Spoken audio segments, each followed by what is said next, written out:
What's up, everybody? It's Stephen Williams, founder and president of the creditrepairshop.com, and I'm going to make this short video.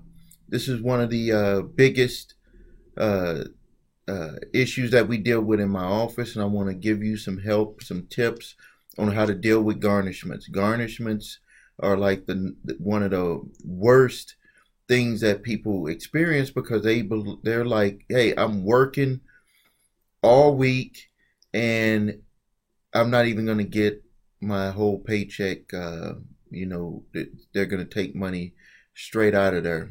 Similar to like if someone has child support coming out of their paycheck. Well, in today's video, I'm going to show you how you can potentially stop garnishments, and I'm going to give you some quick tips on what you can do, or a quick tip on what you can do. The first thing that you need to do now, when you have a garnishment, it's really made it all the way through the legal process. This is where you've already had a judgment. At least in most states, they have to get a judgment order from the courts, and then they move and go back to court again and get a garnishment order. And then once they get that garnishment order, they forward that to your employer, and your employer is going to give you some paperwork, and they're going to notify you that you're going to have money taken out of your paycheck.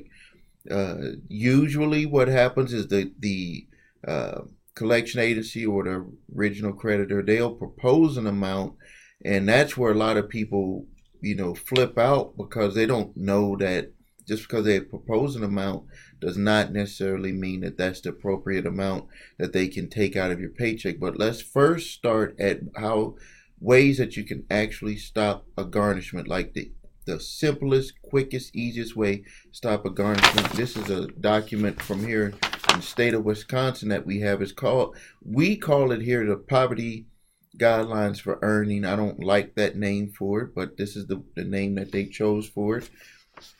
And what it basically says, and it's also adjusted, it looks like it's adjusted from year to year.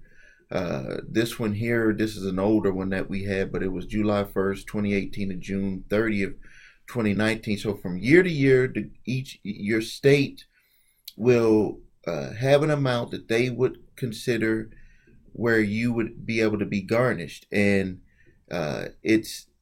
if you meet this criteria, you will not be able to be garnished any of your money from your paycheck. So what they have here is, if you have, they call it size of family. If you have one dependent, now they're not counting you, they count you plus, so it's going to be you plus. So if you have one dependent in our state of Wisconsin, you cannot make over $233 or bi-weekly $467 or semi-monthly $506 or monthly $1,012. But they've increased that now. This is an old one.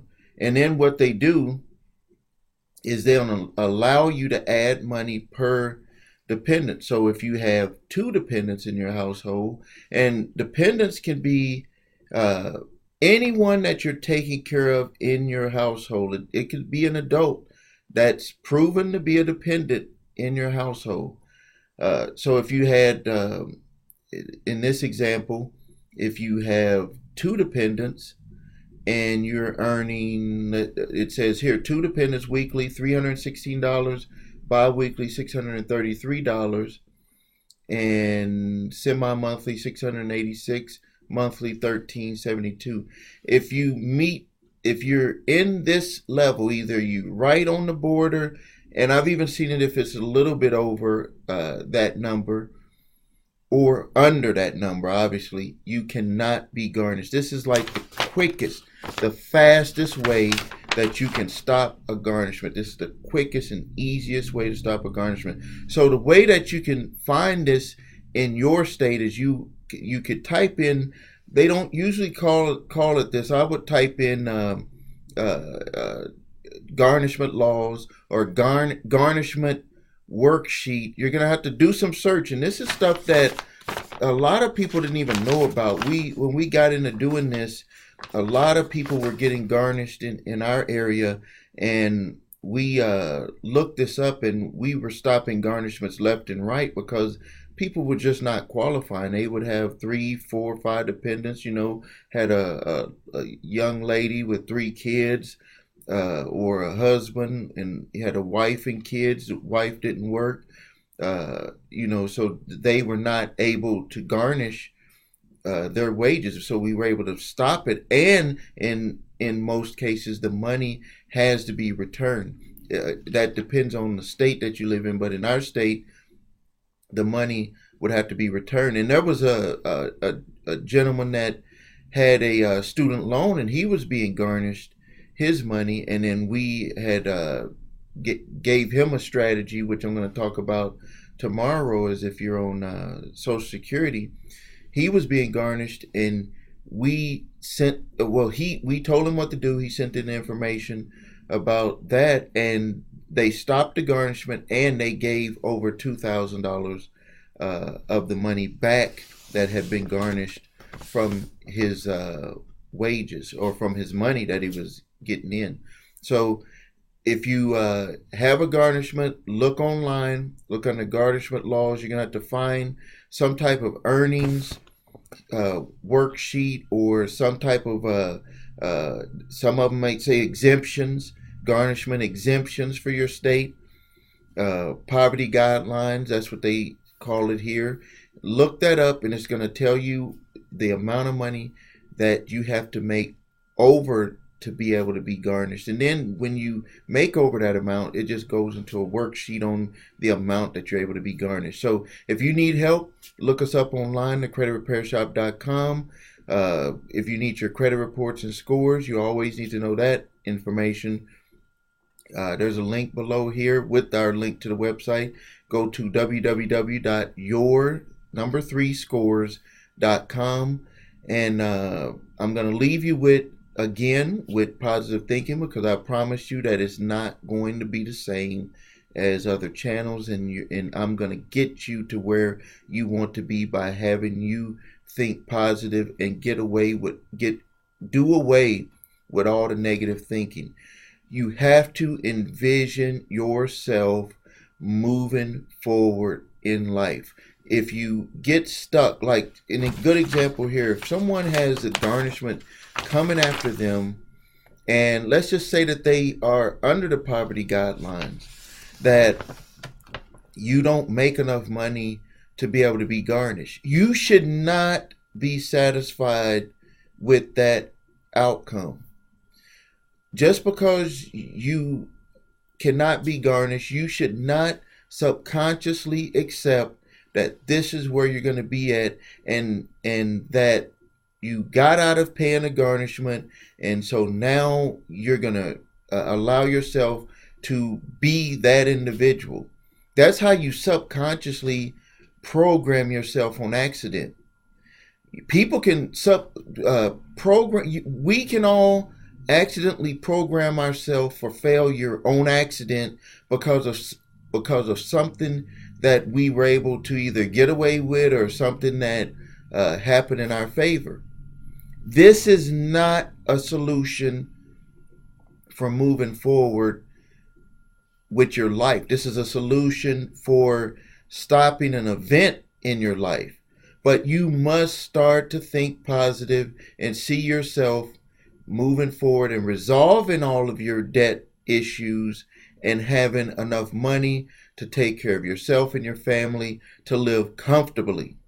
You cannot live in chaos. You cannot live under the fear that you can't provide for your family, can't feed your family, can't provide not just adequate housing, very comfortable housing, to be able to take care of your body.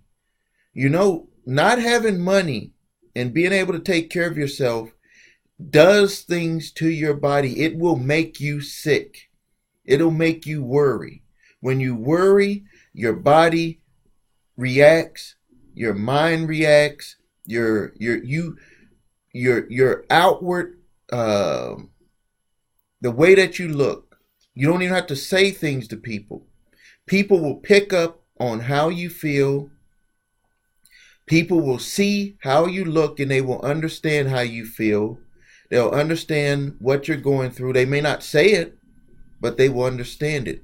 That's why you have to wake up every morning and you have to feel good. You have to manipulate your mind. And when I say manipulate your mind, I mean you have to tell yourself how you want to feel that in the morning.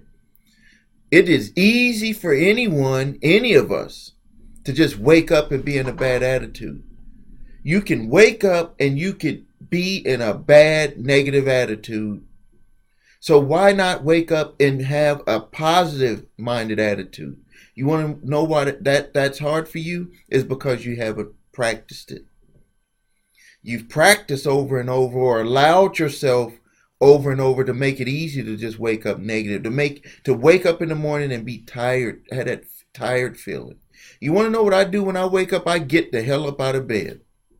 I start thinking positive about my day. I think positive about myself. I think positive about the things that I can accomplish throughout the day.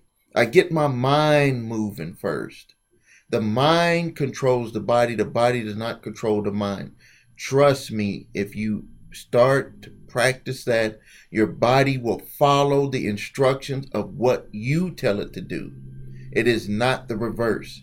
So all the aches and pains, all of the things that we could go through on a day-to-day basis, your mind can take that away. Because if you override it with the way that you want to feel every morning, override it with what you want to do every morning, override it with thinking positive and moving forward in your life, you will see the results will start to happen. And no, they don't happen overnight, but when they do happen, it will feel like it happened overnight. Trust me. Trust me, it'll feel like it happened overnight. So thank you again. Please subscribe to my YouTube channel. Share this with your friends and family. Visit my website, thecreditrepairshop.com. If you need your credit reports and scores, www.3scores.com. The links are below here.